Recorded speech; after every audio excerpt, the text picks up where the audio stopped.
Yeah, I've forgotten how to do this. Yeah, I had when I turned everything on a moment ago. I had no idea what I was doing. If this gets out, it will be a miracle. I think we've started as well, Rob, which I suppose is good news, hopefully for a few people, because it confirms that we're not dead Yet. Yeah. No, that's good. Yet. I like one day. I like not being dead. It's a good thing, isn't it? Yeah, it's been a month, an entire month. It's the 9th of May. I don't even dare look at when the last episode was, because that would be depressing. It's like 30th of March, I think. That's ridiculous. I think the longest break we've had before that is a couple of weeks. Well, in fact, it's not a couple of weeks because we take 2 weeks, don't we? But probably 3 weeks max. We've not been on air, as they say. But it's good to have you back. It's been a crazy time. I'm not the problem here, Mark. I haven't been anywhere. It's you that's been all over the place. I completely dumped that on you then, didn't I? Threw you under the bus then, as though you've been messing around for the last month, so we can't do the podcast. When actually, you're right. It's been me doing all sorts of stupid stuff, from camping to China. Well, let's start there then. Where have you been? I don't know. Where have I been since? We have got a list here. I mean, as always, you've put the list together. I think I added a few things in. And where do we start? Should we talk about camping and a Mini Countryman? Yeah. So I must admit, I've missed all of this. I mean, I was aware that you had a go in a John Cooper Works Countryman, and you thought, let's go camping. And that was your idea, was it? Yeah, it was a really stupid idea. Like, hands down, one of the worst ideas I've had for this business. I'm already forgetting to look at the camera lens. That's how long we haven't done this for. Stupid idea, really stupid idea. The reason I had that idea is because this isn't the reviews channel isn't a car channel. It's, I sit there reviewing laptops and smartphones most of the time. So if I just do a straight up car review, that's a bit, I don't know, it's a bit out of the blue, isn't it? Whereas if I can tie it in with something, and I still can't quite work out how I got to camping, but I thought I'd do something where I get in this car, this mini Countryman, go camping with it and take some tech with me. What ended up happening was that I talked about tech for about 30 seconds and the rest of it was a car review. So I completely went back on what I said. I think the camping thing was because of the Mini Countryman. That was the reason, wasn't it? It's that sort of car where you think, stick a tent in the back, go somewhere. It's quite a romantic idea, actually. I think in my head, when we were talking about it as a team, it all sounded quite romantic, and not in that way, but just an idea of driving off into the wilderness with this new car and testing it out and flicking your tent open, having a beer, and none of that was nothing like that at all. It was freezing cold. I had a tent I'd never put up before, which was for 4 people. And it needed 2 people to put it up. You didn't see much of that in the video because I was so stressed trying to do it. And also, filming a car on your own is really hard. Really, really difficult.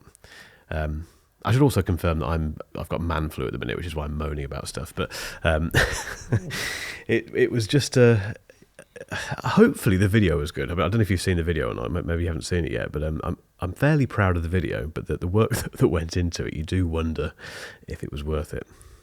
Sure, it was. No, I haven't seen it yet. It's on my watch list. But I don't know why I'm aware that you've got one, or you had one for a while. How long did they loan it to you for? Just a week. Yeah, just a week. It's a very cool car, actually. Have you ever had a Mini Countryman in the past, or driven one? Or I kind of disagree with the Countryman on principle, because it's not a Mini, is it? It's a big Countryman. I think it's a quite a good substitute for a Defender. If you can't afford a Defender, but you want something that's big, a bit different, quite imposing, but doesn't cost 90 grand, it's not a bad shout, I think. But I know what you mean. It's not a proper Mini. I love proper Minis, and it's not that at all. It's about 1 million miles from that. But it's a very good car. This kind of revamp is really, really impressive. And it got loads of looks, loads of comments, like positive comments from people walking past it and kind of looking at it and saying, "What's that? Is that a Mini?" And thumbs up and stuff, and really interesting. I guess because there's not many of them around at the moment. But yeah, I was impressed with it. It's a really nice car to drive. I know my other issue is why is it a JCW? Why would you have a JCW edition of a car like that? A utility vehicle. Because Mini can hike up the price and BMW can make more money from it, I suppose, can't they? Oh yeah. Well, what is the uplift over a non-JCW Countryman? Different Probably like trim. 15K or something, isn't it? Oh, the price? It's Yeah. something like that. I think the one that I tested was... I should know this off the top of my head, shouldn't I? Was it 50 grand, 45k, something like that? Which isn't bad for what you get. There's a lot of standard kit on the JCW version that's pretty good. But it's still a lot of money for a Mini, isn't it? From a tech point of view, do they have Android Auto now? Because up until even as recently as last year, every Mini owner on the planet was complaining that they couldn't hook up their Android phone to it. But it does now with the new fully wireless. Mini OS. The only problem with that, you'll see it in the videos, that it's obviously because you've got that circular display, which is very nice. It's got this huge, I think it's the biggest circular OLED display in a car. It's boxed, so you get this kind of very windowed version of Android Auto in the middle of it, which is okay, but it's not as good as a proper widescreen display that you get on most other cars. But it works, and it's good. Although the Mini OS, whatever it's called, OS 9, I think it is in that. Ironically, if you're a Mac person, that's pretty good. It does the job. Yeah. So good car. Don't go camping when you're 43 years old. Don't go camping. It's a really stupid idea. I think unless you live somewhere really nice and you're guaranteed good weather, and you go with someone else, not on your own, and not as part of filming a video of yourself. Unless all those things line up, just don't bother. Waste of time. Very cheap. I think it cost about 15 quid for the pitch. But even that didn't kind of... I just felt horrendous the next day. You wake up and you think, I've not really slept. It's been freezing cold. I can't get showered anywhere because the campsite that the guys had picked didn't have facilities apart from a toilet. Thank God. It was just a grim next day trying to do all that filming, smelling like an old shoe. I love my job. I do genuinely love my job, but that was a bad idea. Okay. So what was a better idea was going to China. What happened there? I went to China for about a week with Huawei. Have you been to China? I haven't. I've been to Malaysia. This is my heritage, but no, I've never been to China. I recommend it. It's a fascinating country. So we flew into Hong Kong, and then went from Hong Kong through the border into China and over to Shenzhen, which is where Huawei's head office is. And we just spent a day. We spent a week, about 4 or 5 days, being toured around and shown their R&D facilities that we couldn't film, unfortunately. But also, they've basically got about 15 different locations dedicated to different areas of their business. But the main reason we were there was to pick up it's a long way to go for this, but to get the Pura 70 Ultra, which is their new flagship smartphone, and give it some testing and all that sort of stuff.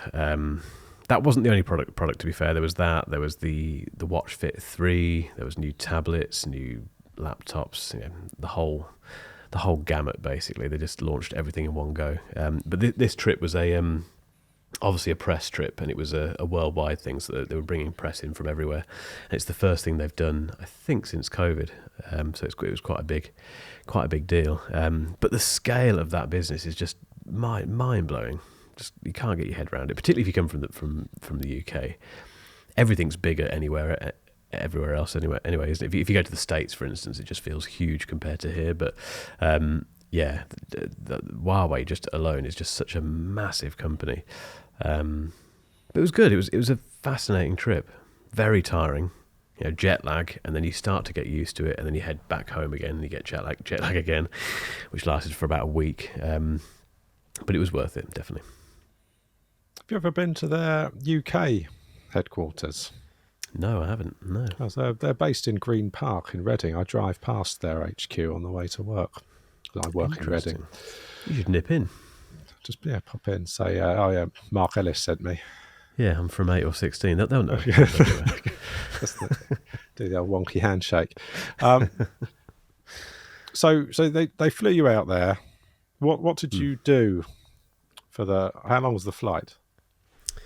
The flight was 13-ish hours. A long old How flight. did you keep amused for that amount of time? What did I do? I just watched a few films and tried to sleep. I'm not very good at sleeping on planes, but I managed to just about get enough sleep, I think. But yeah, I just watched a few films. You're going to ask me what I watched now, and I genuinely cannot remember. I know I watched the Elvis film coming back, the Baz Luhrmann, which was... Have you seen that? I haven't. I'm a big fan of Baz Luhrmann generally, though. Oh, you'd love it in that case. Really, really good. I think I watched a few Mission Impossible films. I was on a bit of a Mission Impossible kind of thing on the way there, I think, from memory. But yeah, I like I said, I generally can't sleep on flights, but I knew that it was because it's the time zone shift was so strange that I'd be dead if I didn't try and get some kip. But no, it wasn't a bad flight, to be fair. Did you take your iPhone with you, or did you stick to your S24 Ultra all the way? It's all I use. It's all I use. The S24 Ultra, the iPhone. I had to get it out earlier just to get a photo off there, but I've not unearthed that thing for weeks and weeks and weeks, and I don't really miss it. I don't know if we're going to come on. We are going to come on to this, I think, aren't we? But no, the only phone I took. In fact, the only device I took really was the, in terms of anything to do meaningful stuff on, really was the S24 Ultra and the MacBook Pro. I took a camera, took the ZV-E1, a lens, loads of spare batteries, a carbon fibre tripod. Didn't use any of that stuff. Carted it around. Didn't once get that camera out of the bag because all I used was the trusty old S24. Oh, yeah. Very annoyed with myself for that because I knew at the back of my mind that I probably didn't need that camera, and to add all that weight, it was, lesson learned. And how have you found the footage from the S20, the video footage from the S24 Ultra for professional use? It's been great. Yeah, no different to the iPhone really. I was a bit worried about it because I think we both have that opinion that the iPhone is still pretty much the top boy in terms of video, don't we? But I haven't really noticed a difference for what I do. I think because I've worked so quickly, I shoot stuff. If it's short form stuff, I shoot it, I chuck it over to Niall, he edits it, and it just appears on Instagram. So by that point, I've either forgotten about it or I'm not really kind of pixel peeping and looking what it looks like. But it's the stuff that pretty much everything that's gone on to Instagram since. Where are we? May, since the start of last month, has been shot on the S24, and there's a fair few main videos that have B-roll shot on that phone as well, and it's been absolutely fine. The only thing that isn't much good, any good, is the mic. The mic is a bit rough. So what did you do? Just like pair a DJI mic with it or something? If I remember, yeah, or just stay out of the wind. That's the main thing. Okay, so it takes decent video and it functionally does everything you need it to do. In fact, I think you wrote an article about this on your blog recently, didn't you? About the app's still not quite as polished as their iOS counterparts. Like Spark, for example, is practically unusable on Android. But then you've got Minions to deal with your email for you now. So. I have, yeah, but I ditched Spark as well. I'm using Outlook now, so I'd had enough of Spark. Yeah. Yeah, it's fantastic. What are you listening to podcasts on? This is a loaded question, by the way. Yeah, so I've got to sort this out. I'm using Pocket Casts. All right. Okay. Which is okay, it's fine. That'll keep working. What I was angling at was that Google Podcasts is dead. Gone. So, you can still use it until June, I think. But yeah, no, it's dead. And Google One VPN, the VPN that came as part of Google One, that'll be going by the end of the year. Which is sad. It's sad. But Pocket Cast is great. It does the job. And then, and in terms of other adventures, you went to see a Wish.com DeLorean recently, didn't you? The Cybertruck. Or as I got there, so this is how much Jen cares about, my girlfriend cares about cars. Pulled up to this Tesla dealership, and she texted me and said, enjoy your evening, have fun with the space truck. Genuinely meant that. That's what she thought it was called. But yeah, so I went to, so at the time of filming this, I think the tour is still happening. Basically, Tesla have brought over a Cybertruck, and they're touring it around the UK. I'm not sure when it finishes, but it's going from like London up to Manchester somewhere and a few other places in between. Solihull as well, which I think is hilarious. But they're taking it to various Tesla dealerships around the UK for people to go and ogle at and touch and get all their greasy fingerprints all over it. But the day before that tour started, they had a press unveiling down in London, which I drove down to, and well, I don't know what to say about it. It's just bonkers. It's as stupid and bonkers as you think it is, and those edges, where the bonnet meets the, what do you call it, the kind of the quarter panel on the side, genuinely really sharp, to the point where I think if you pushed your finger a little bit too hard on it, you'd probably slice into your finger. And the ends are really pointy. I know Marquez was saying you would not want to leave your hand with the boot with the frunk open and close it, because it would just shear all of your fingers clean off. But no, it was such a crazy thing. Utterly, I don't know why you'd buy one. I mean, I'd buy one if I was a billionaire, just to put in the house somewhere, just to look at and laugh at. But I wouldn't. I don't know. It's typical Tesla. Doesn't look brilliantly made. Looks a bit slapped together.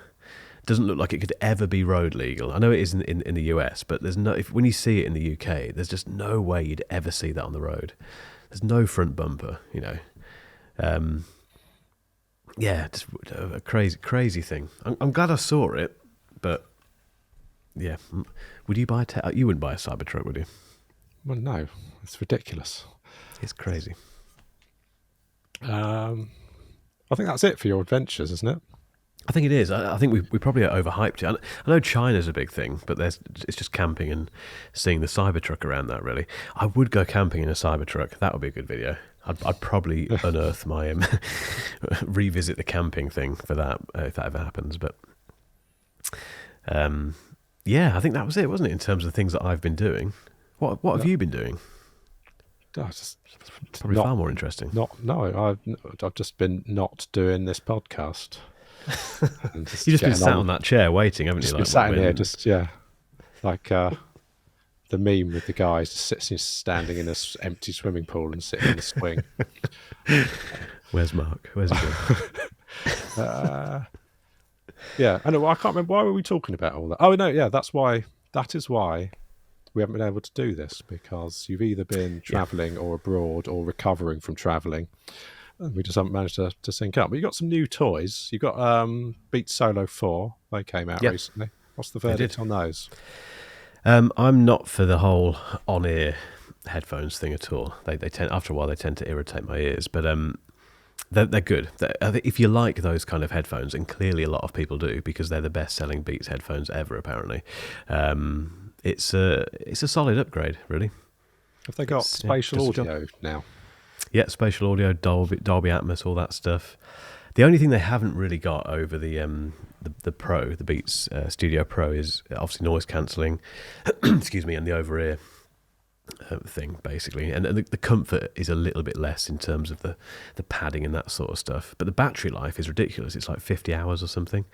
So for the market, for the intended user, they've nailed it, really. Yeah, some funky colours as well. I like the blue pair that they sent me. They're quite nice. Yeah, there's not much to say about them, really. They just do the job. They just work for the people that want those kind of headphones. So can I just clarify? When I said spatial audio, I mean the head tracked spatial audio. Yes, they do have that, don't they? I should know this. I reviewed them. Yeah, if you've got me questioning it now. Interesting.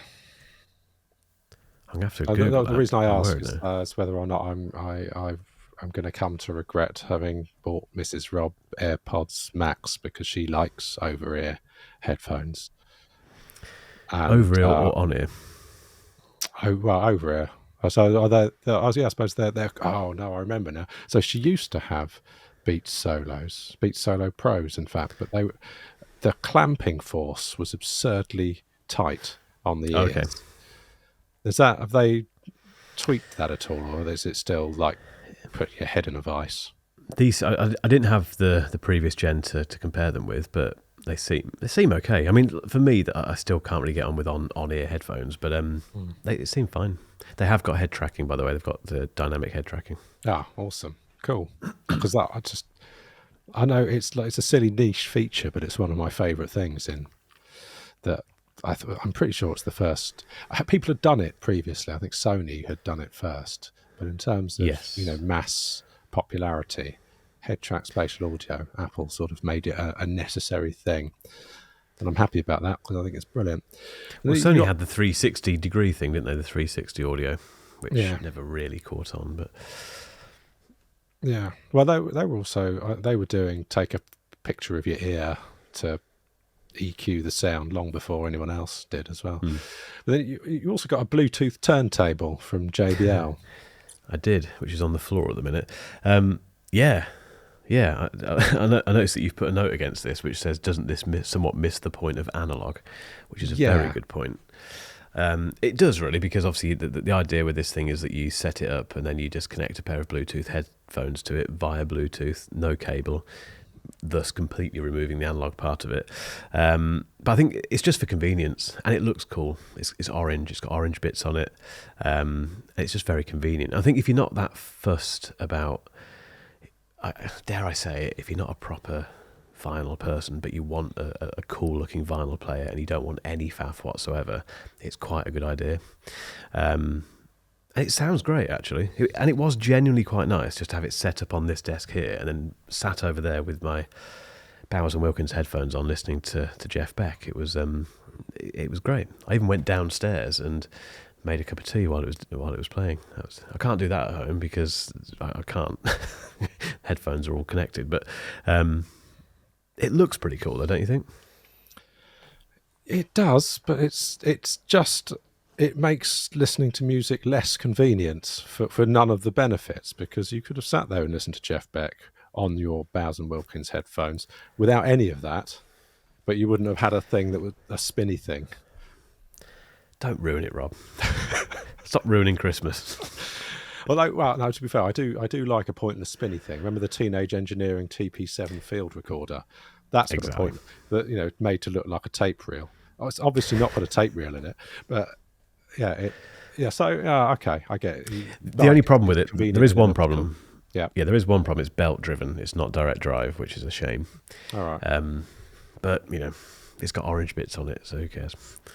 Yeah, but again, I mean, if you're Bluetoothing over to some headphones, you're not going to care about a bit of flutter and warble that you've got from a belt-driven turntable, are you? Doesn't matter, and you're probably not scratching stuff on it either, are you? Yeah. So another reason I'm turning my nose up at it is because, given the sort of the lack of interesting tech recently, apart from the thing that happened this week that we'll talk about.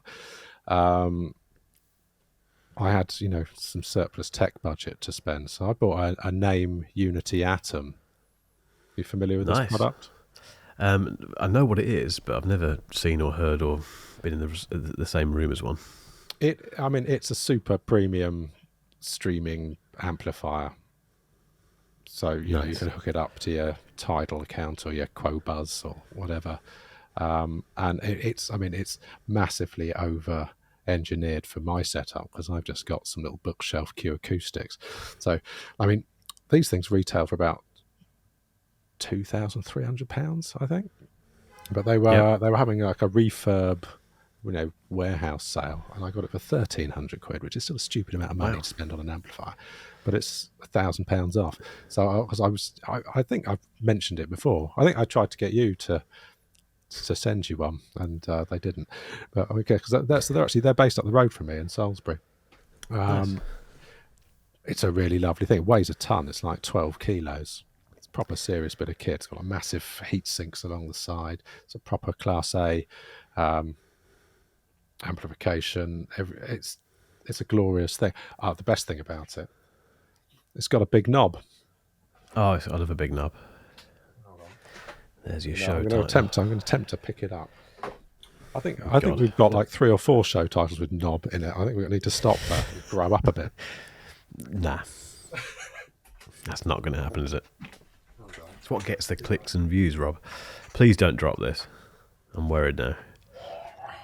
Once again, this is why you should watch this on YouTube rather than listen to it. Look at that. Oh, I have seen this somewhere. Now you've shown me it. Yeah, that's nice. I have seen that. I think that was at, thinking about it, there was an audio headphone thing that I went to in London late last year. I'm fairly sure that was there. Yeah. Did you remember that big knob. touch it? Did you touch the big knob? If it's the same thing, I definitely touched. I touched a lot of knobs that day. There's your show title. Yeah. And that's the show. Right. See you next week, Rob. Yeah, I think I did. Lost my train of thought now. It's a lovely thing, though. I think, why not spend money on stuff that you don't really need? If it's heavy as well, I like heavy audio gear because that generally means it's good.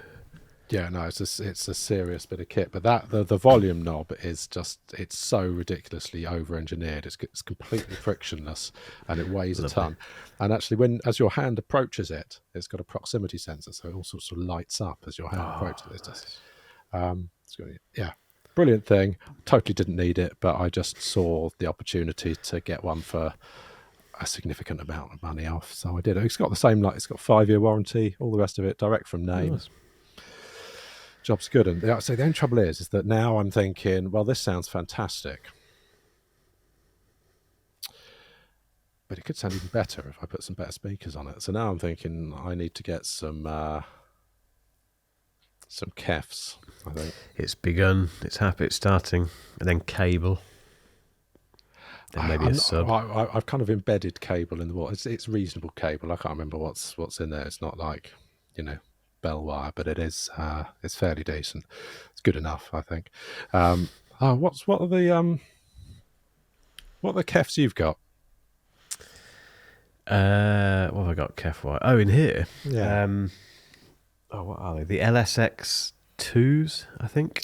Oh no, I don't want those. Those are Bluetooth, aren't they? They're wireless. Yeah, you wouldn't want these. So yeah, I think that whatever the analog variant of that is, which I forget the name of, this is something 50. They're very nice. Very nice. And the trouble with that is that then they come with a matching sort of tuned sub as well. So I'd have to get that as well. So basically, I've saved £1,000, but I'm probably going to go and buy £3,000 worth of speakers to put with it. So yeah, just keep going. This is how it starts. Well, yeah, no, it's not. Yeah. So the problem with buying stuff is that you just need to buy more stuff. So. Yeah, that's all the news from me, because I'm just mostly waiting for stuff to turn up. I'm waiting for my Rabbit R1 AI gadget thingy to turn up. Which have you seen the early reviews of that? We've all seen Marquez's review, haven't we? Which what do you say? What can you say? Are you still looking forward to it? Well, yeah, because I said when I ordered it, so look, I bought this knowing full well it was going to be crap. Right, it's not going to do what they say, or what they suggested it could do. Like you'd have to be an idiot if you thought that it was going to do that, if it was going to book you a trip to London just by asking it. Of course it wasn't going to do that, but it's mostly because it's just a fun little thing, designed by Teenage Engineering. It'll look cool next to the Playdate, and so I'm happy with that.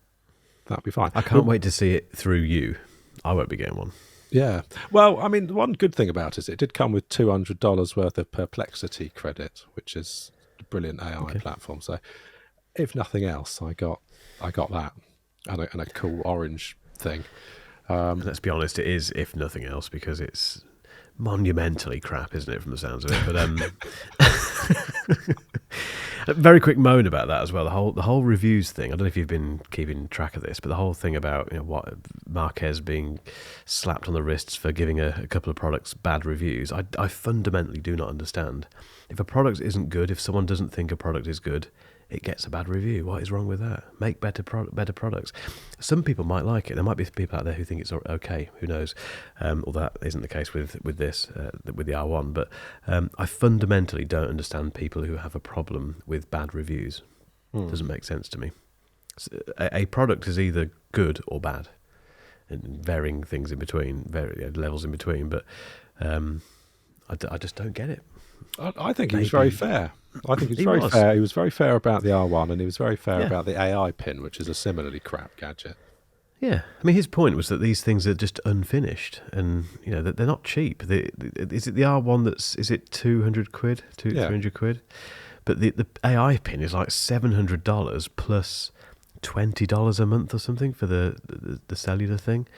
That's serious money, and it's unfinished. It doesn't do what it should do, and it's poorly designed, gets hot, and bad battery life, and I don't know. I don't have a problem with people giving poor reviews, basically, but some people do. Yeah, well, it's at the complete opposite end of the scale. The mass movement on YouTube reacting to Insta360. You've been caught up in this or seen this? Oh, yeah, massively. So I love Insta360 stuff, right? I've got the One X2 360 camera. I've had a lot of fun with that. I've got the Go, the tiny little action cam, brilliant device. And then the X4 came out, which is just better than everything that's come before it. It can shoot. It's got like an 8K sensor in it, so you can get 4K panoramic video out of it now, or something. It's got better battery life. It's got a display on it. It looks like a good device, but they've been a bunch of dicks. Very naughty. Yeah. They've been asking creators to not disclose that they are sponsoring the video. So creators are basically getting contracts set up with Insta360 for a sponsored video of this device. And if you do that, any kind of sponsorship, you have to disclose it. You have to say this video is sponsored by. You have to tick the button in the option in YouTube Studio. I've never come across a brand thus far that has asked me not to disclose the sponsorship because it's against so many rules and laws and things. They did this to you as well? Not this specifically, but they have been a pain in the backside. And I don't mind saying this publicly now, with myself, with several other very close creators to me who I won't name those guys, but you know who they are. We've all had the same discussions with Insta360. They vastly undervalue creators unless your name's Peter McKinnon or Casey Neistat. Unbelievably so. I won't go to the details of that, but they are basically pulling people's pants down basically behind the scenes. But worse than that, they're doing this thing where they're asking creators not to disclose sponsorships, which is just unbelievable. And the worst thing is there are creators who have done that. Clearly, they've taken on these sponsorships. They're not disclosing that it's been sponsored by Insta360. And quite rightly, Insta360 have had an absolute battering on social media, and they absolutely deserve it. I will not work with them. Yeah, well, which is a shame because they've got great products. Like you said, the products are fantastic, but they're ruined by an utterly daft company behind the scenes. They didn't need to do this. The product is brilliant. I'm just looking to see whether Thomas, the technology chap, has taken his video down. He hasn't. Thomas, the technology. Well, I love that. I don't know. Did you see? Oh, very quickly about Tom, the tech chap. Did you see his what happened to his drone in Brazil? No. What happened? If you go and look on his Instagram account, we'll try and find a link to this. He was. I think that this video was shot by Asbit, by Adam. They were out there with OnePlus, I think, in Brazil, and they're on this boat, and Tom is holding out his DJI Mini 4 Pro off the end of this boat, trying to let it. You know what's going to happen, trying to get it to fly away from his, take off from his hand, and it kind of takes off and then immediately gets caught in the wind, comes flying back into his chest, bounces off his chest and goes into the sea. Vanished. I hope he had DJI care. Who knows, but yeah. Was it actually? It probably wasn't actually his, was it? I think it was. I don't know for definite, but he did. I think the post did say. Just buy another one. He's a multi-millionaire. Oh, he's got plenty of money, hasn't he? He'll be fine. But it's a very funny video. Definitely worth sniffing that one out.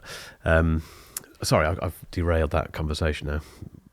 No, that was it. It's just I would have bought an Insta360 One X4, but they're completely unethical, so they're dead to me now. Yeah, too right. Yeah, you won't see them on my channel at all. Yeah. What a shame. There you go. Should we talk about Apple? Yeah, that's what we should do. We're 30 minutes in and we're just talking about Apple. Probably won't take that long, actually. But what was your overriding feeling about Let Loose, the Let Loose event? I thought they're the best iPads ever, but they're still iPads. So what did they show us? They showed us new iPad Pros, Yep. new iPad Airs, new Apple Pencil Pro. What else was there? Oh, and the new Magic Keyboard. Magic Keyboard, new Logic Pro, new Final Cut Pro. That's it. And what they didn't show us was an updated iPad Mini. Anything else with an M4 in it, because all of the new iPad Pros have got the first device to have the new M4 in it. Yep. And we didn't really see anything in the way of iPad OS 18, which you wouldn't expect to, because obviously they'll show us that in June at WWDC.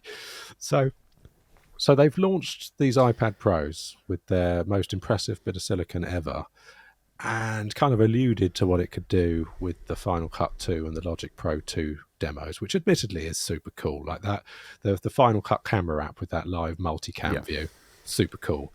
The artificial intelligence stem splitting, where you can just split. That's insane, brilliant. Love that. Remains to be seen what it's actually like, though, isn't it? How good are those stems that come out of it? But I agree. I mean, it looks very cool. But yeah, I'd like to give it a test. So the new displays are probably incredible. iPad Pro displays generally are. We've got this new tandem OLED dual layer display where they can, by stacking two 500 nit layers, they can get 1,000 nits SDR. That's not even just peak. So, with the previous iPad could pump out 600 nits. This one's 1,000 nits. Although I don't understand fully how nits work, right? But 1,000 nits, does, Rob. 1,000 nits is not twice as bright as 500 nits. Yeah, no one knows what a nit is. I think it's just made up, isn't it? It is brighter, but I think I've heard it bandied about this. It's about 1,000 nits is about 25% brighter perceived brightness, greater than 500 nits. Anyway, so that's going to be amazing. But like I said, even you go back the last 2-3 generations of iPad Pro, they've all had amazing displays. I don't know how necessary that is. I think it's brilliant, and I hope that it comes to other stuff. But yeah, okay, great. Then you got the M4. Normally, you get a stupid graph showing you how much better it is than the competition, than the previous chips. There was no stupid graph, which leads me to believe that it's not that much faster, really. So, I mean, even the product page is a bit wishy-washy. They're kind of saying, oh, it's up to 1.5 times faster than the previous model in CPU. It can render 4 times faster. And then it's got like, the little sort of asterisks, and you go and you look at the small print and the very specific use cases. So, the 4 times faster rendering is, well, yeah, if you're doing 3D with ray tracing, because there's now hardware ray tracing on the chip where there wasn't before, probably is going to be a lot faster than it was before. But I think in terms of day-to-day use, especially running iPad OS, unless they show us something insane in June, I can't see that anyone's going to notice it really in day-to-day use. No, I think that M4 chip, I think you've hit the nail on the head. I think it's I think they had to make the M4 chip, and that's just a marketing term, but they had to create this new chip, call it whatever you like, for that display. They said that. I mean, I believe that to power those two, OLED panels, they obviously needed something fairly special. And there's the neural engine stuff. So the new whatever that's about 1 billion times faster than the first one that appeared in 1985, or whatever it was. It wasn't that long ago. I think they've just had to create a new chip for those things, obviously in preparation for whatever they do at WWDC, and then, like you say, the rest of it is just little spec bumps. It's probably just an M3, but with a new badge and a bit more stuff in there for the GPU to look after this display. Well, no, it's got a vastly updated neural engine, as you said, so that's quite significant, and I think that will come into play. We'll be able to see what that can do when they show us iPad OS 18, because it's going to be all about the AI, isn't it? We're going to see what Apple have been up to and how Apple flavor AI tastes, so to speak. And it's going to be all on device. I think they're going to absolutely wipe the floor with your Rabbit R1s and your AI pins, and even thus the AI that's in other phones like the Galaxy AI. It's a complete waste of time, isn't it? I mean, it just I was going to say your AI pin's not a very high bar, is it? But the the Galaxy stuff it's there, isn't it? Yeah, it's there to be had. Basically, I agree. I mean, I'm fascinated. I'm waiting. I want to see what they do. It's going to be a really interesting WWDC. I think I would be prepared for us to have one of our classic post WWDC shows where we kind of sit here and say, "Oh, that was it?" Because I don't fully trust Apple with this. I don't know. Yeah. I think we'll get a better Siri, I think, and then the regular AI stuff, the generative AI stuff that we've seen already from Samsung and the rest of it. But maybe not. Maybe that's unfair. Let's give them the benefit of the doubt. Let's hope there's something massive in the pipeline. How do you feel about the iPad Pro being thinner than the iPod Nano? Great. So I mean, it's the thinnest product they've ever shipped, but and weirdly, as a consequence of that, it now weighs less than the iPad Air. Yeah, that's weird, isn't it? So they didn't think that through, did they? And one of the most amusing things I've seen is someone plugged Apple's own Thunderbolt cable into one. It's thinner than Apple's own Thunderbolt cable. Brilliant. Yeah, That does worry me. I don't know if you remember, but my first ever iPad Pro was bent from the factory. I opened the box, put it on the table, and it wobbled. And that was obviously God knows how much thicker than this thing. I do worry about how bendable this is going to be. Yeah. So okay. So thinner is better. Brilliant. I'm pretty sure they will have learned their lessons from last time they tried to make an iPad thinner and everyone started bending them. So I believe them. I think it probably is no more bendable than previous iPad Pros. They've moved the camera to landscape, haven't they? Which is a welcome move. Yep, no more of this.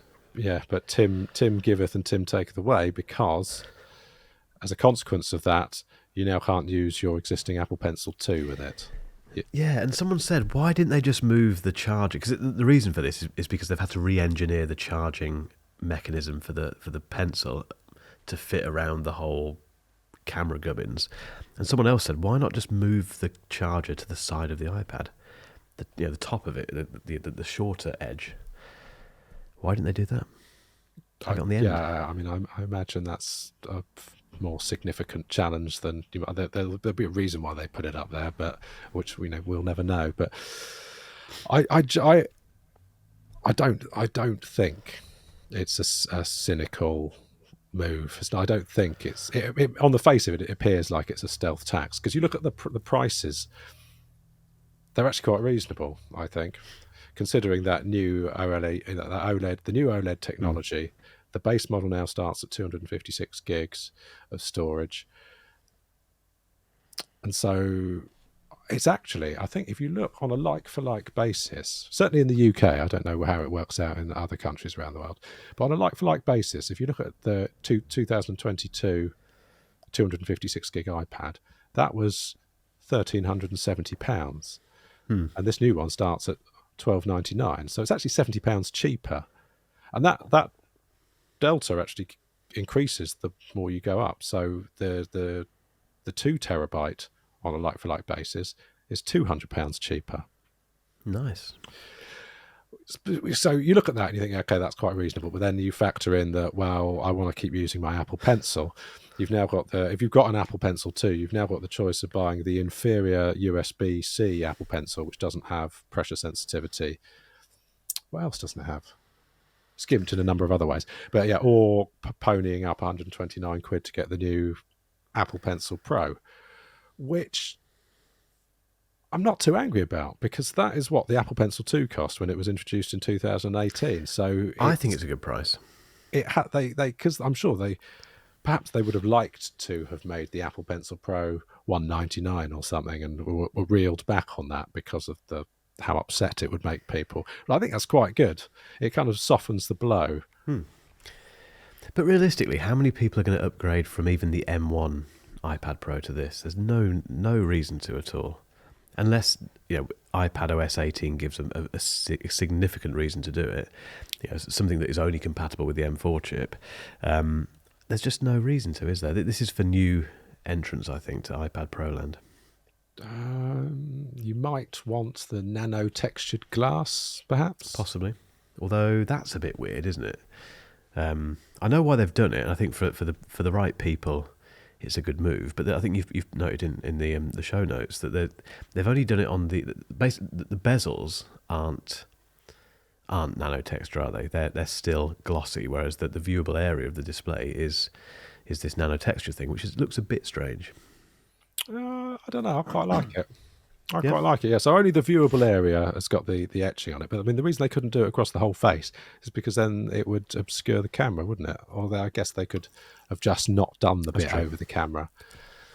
I don't know. I just think it would kind of get all like gunked up with, finger oils and stuff. So, well, having said that, I mean, the rest of it will as well, because you're going to be prodding that.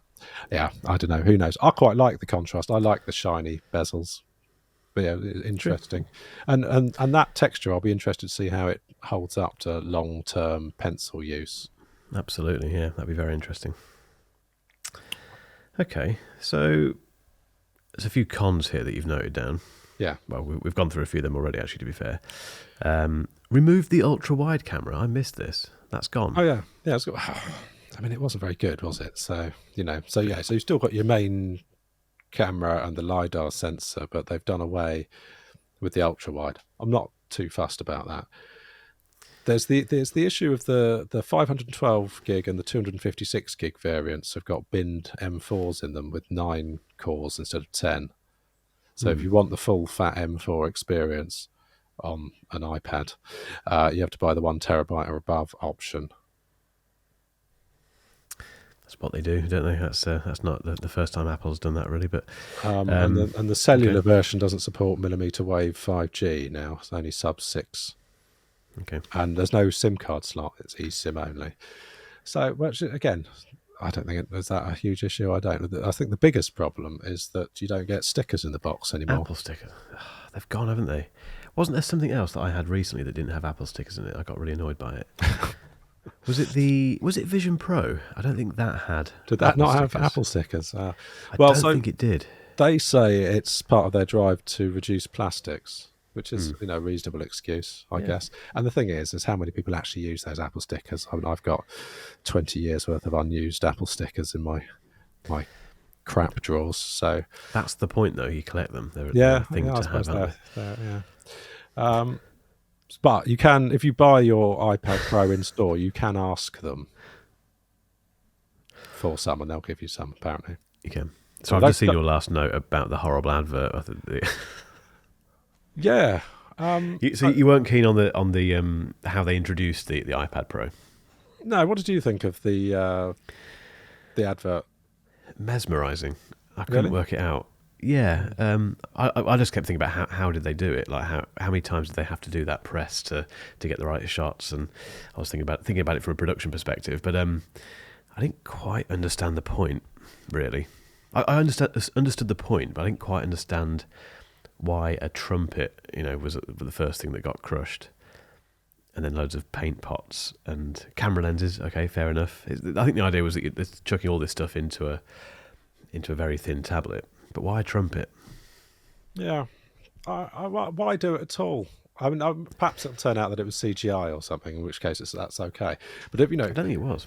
Did it not? You think they really did that? It looked real. It looked very real. Yeah. So on the one hand, they're like, well, we're going to take your stickers away because they're bad for the environment. But then on the other hand, we're just going to crush a load of perfectly good stuff. So as a pianist, I was most upset about that. To be fair, the piano was probably knackered, but it was uncomfortable, that bit.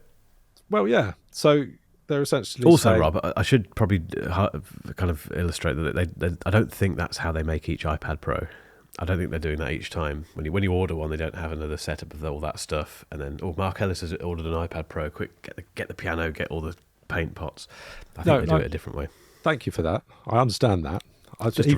Even crushing one piano is unacceptable in my opinion. Much. So yeah, the messaging from that advert to me was buy an iPad or we're going to put your piano in a hydraulic press. Yeah, there's another show title. Just rubbed me up the wrong way. iPad Air. Okay.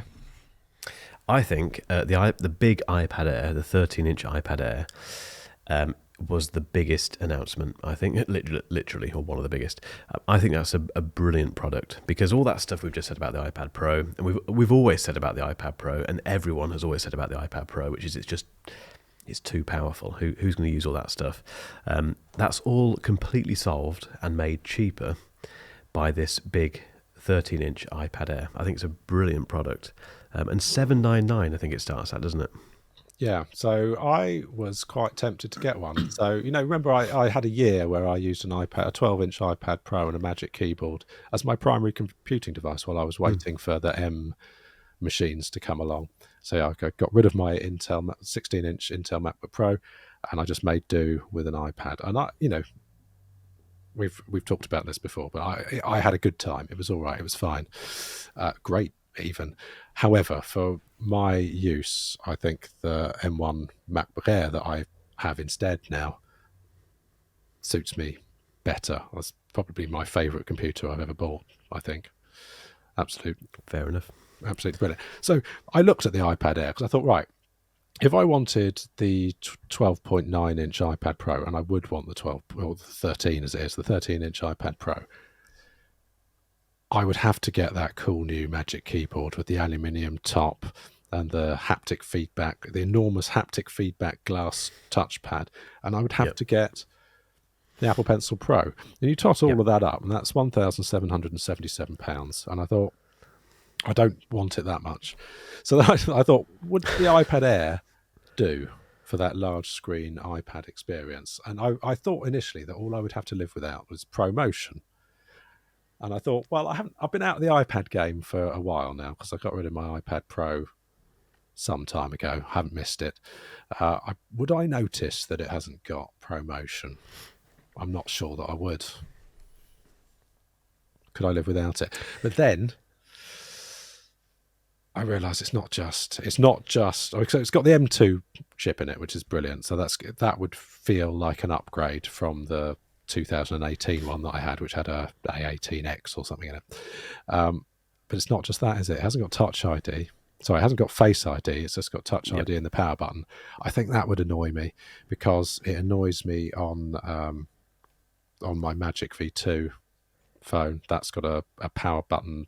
It's like there's nothing wrong with it, right? It's perfectly reliable. It does what it's supposed to do, but it just is more friction than Face ID. Sorry, but it is. So by the time I've reached for the button and I pressed it and it's registered, even though it takes a fraction of a second, I would already be in on a Face ID equipped Apple device.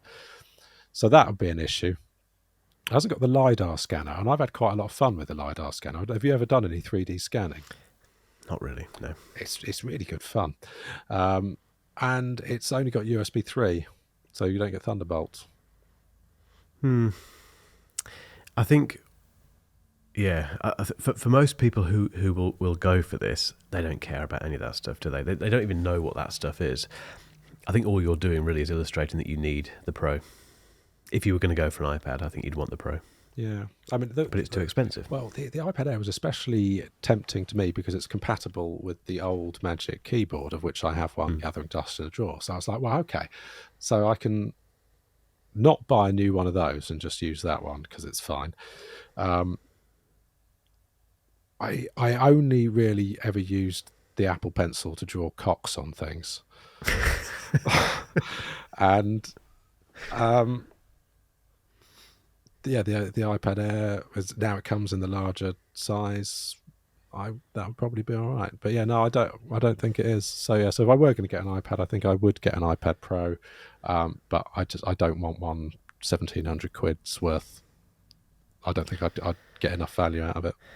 No, I don't think you would either, to be honest. But I think they're going to sell these big iPad Airs by the bucket load, aren't they? It's going to be very popular because apparently they did say, didn't they, that the half of iPad Pro buyers go for the big one.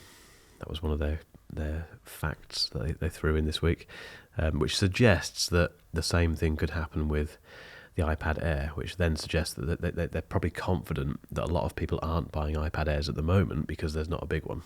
A bit like the MacBook Air.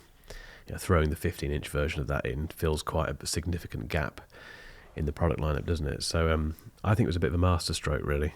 And I am getting both of these into to test and review. So I'm getting the big iPad Air and the base model iPad Pro, the M4, to try out, and I'm looking forward to seeing what they're like. Oh, were you not at the press event? No, I wasn't there. I thought you were well in with the apples. So did I, Rob, but for whatever reason, the invite didn't come through. Bummer. I've sent an email, don't worry. Tim has been made aware. Apple Pencil Pro, we've talked about that really. Anything else about the iPad Air? I mean, there's not much more to talk about, apart from the fact it has the M2 chip now. Well, I mean, I don't think you can gloss over that. That's quite an important thing. No, that gets you a lot of cool stuff. So that now means that it's got Wi-Fi 6E, it's got hardware accelerated ProRes, it's got a much faster neural engine than the previous model. It's got better memory bandwidth. It's a solid upgrade. I mean, I don't think anyone that's got an M1 powered one should get one, but perhaps if you're earlier. That'll be it's probably the iPad most people should get most of the time, unless you're on a budget, in which case what is now the base level iPad, which used to be the tier up, so the 9-inch is dead, and you've now got the squarey edge one has seen a price reduction, and that is now the lowest. That's a good move. Yeah, I like that. It makes sense that 10th gen, which is now the entry level, finally makes sense. Is it 350 quid? Yeah, 360 quid, something like that. That's a great iPad for that price. But, really good. No, yeah, with that 13-inch size, I think that's probably the iPad most people should get most of the time. I think so. Okay, so and we can't gloss over the Apple Pencil situation either, because now that's got horribly confusing. You've now got a choice of 4 different Apple Pencils. So you've got the OG, which is for iPads that are a Lightning port and support Apple Pencil, and I can't remember which iPads that is, but yeah. So that, I guess I understand why they would still need to sell those. You've got the Apple Pencil 2, which would be for your iPad Pro generations 3 through 6, which, due to the different charging orientation, that's kind of your only option. You've got the USB Apple Pencil, which I say is a bit gimped. I don't really understand who that's for.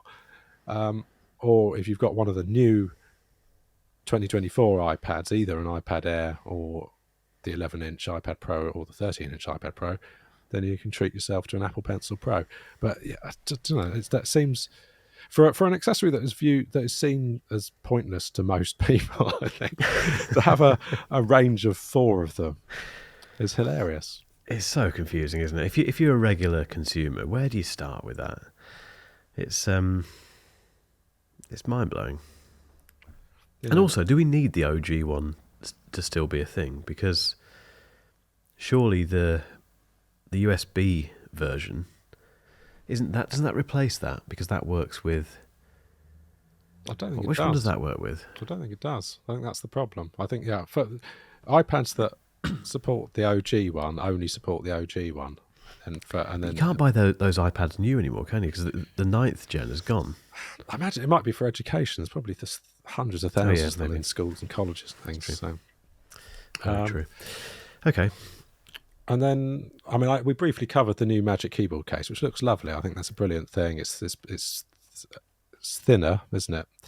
And is allegedly lighter, but they didn't say how much. And if you look on the product page, there's no mention of the actual weight. And the reason I'm interested in that is because I don't know if you recall, but when I had my Magic Keyboard iPad combo, it weighed more than a 13-inch MacBook. It is very heavy. So that combination really was both thicker and heavier than what is arguably a better portable computing device. So I'll be interested to see whether the new combination with the 5.1 millimeter thick iPad and this new keyboard case is actually either the same or less than the equivalent laptop, in which case it might be slightly more sensible. I don't know. Is the aluminium top, where is that? Is that on the side that covers the iPad, the rear of the iPad? No. So have they got rid of that horrible material? No. So it's horrible material on the outside. It's just got the wrist rest, the actual surface of the keyboard, the typing surface it's got a nice aluminium. Okay.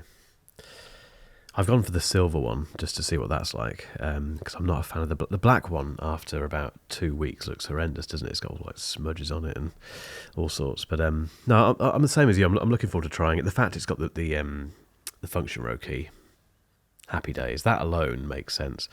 But the weight of that plus the iPad Pro is going to be very interesting.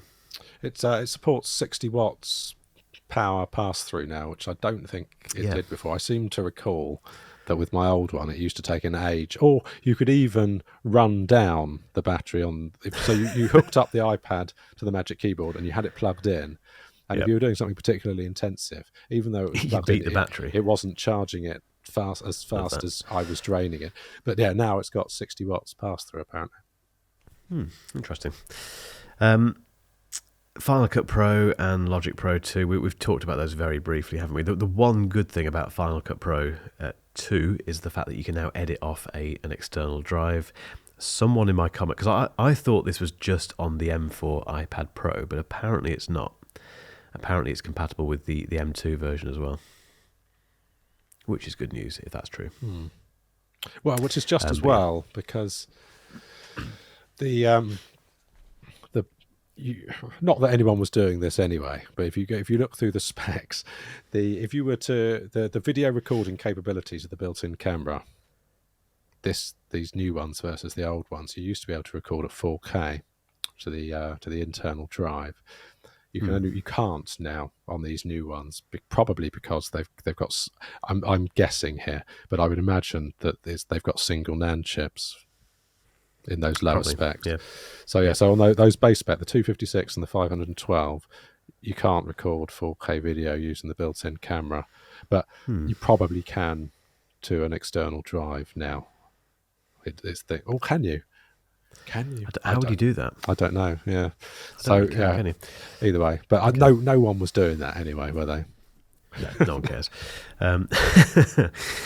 I think that's everything. But the thing we didn't see, and very interestingly, the thing that is a wash in my comment sections is the iPad Mini.